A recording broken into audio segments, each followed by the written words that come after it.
There are more stories that should be told, that need to be told, that people would love to see told, than there are spaces and availability in theater in the formalized sense.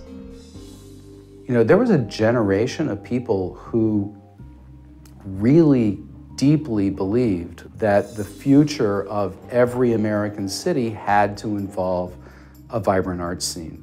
And they invested their time and their money and all of their resources in making that happen.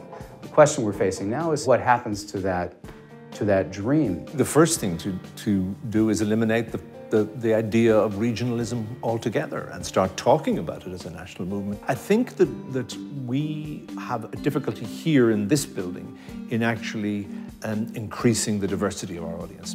I was frustrated by the dearth of roles, complicated contemporary roles for African American women. I doubt the relevance sometimes of theater as a form of activism.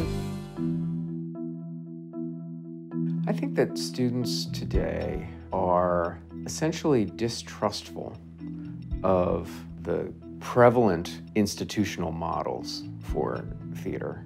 In order for us to be able to train our students to survive as artists and thrive, they have to understand what the expectations are going to be. I think they have to be entrepreneurs. Especially now, it's more and more difficult to find those jobs in the traditional theatrical setting.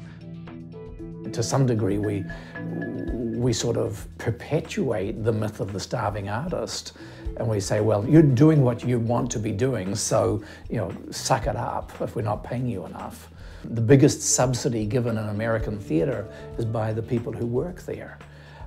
I don't think that young people today are seeing theater as a viable career. I think people would be shocked to find out what the average playwright or director gets paid off-Broadway in New York City. In this country, what you're compensated equals importance in the society. One of my experiences is that theater has broken itself into roles of business and artist, and I don't buy that. I think if we were able to look at art as a business that has a civic mission, and that those roles can merge more flexibly, that would be an incredibly valuable business model.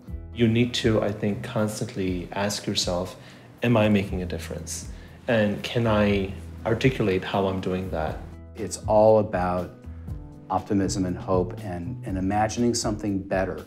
And someone's going to imagine something better than what I'm doing right now. And that is perfectly fine. I'm eager for that moment. I want that to happen. It'll be different than it is right now, and so be it.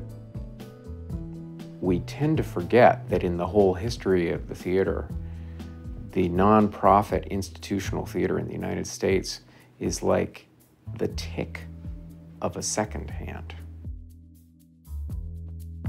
I don't know if theater matters, I can say that honestly, but I know that it's a tool.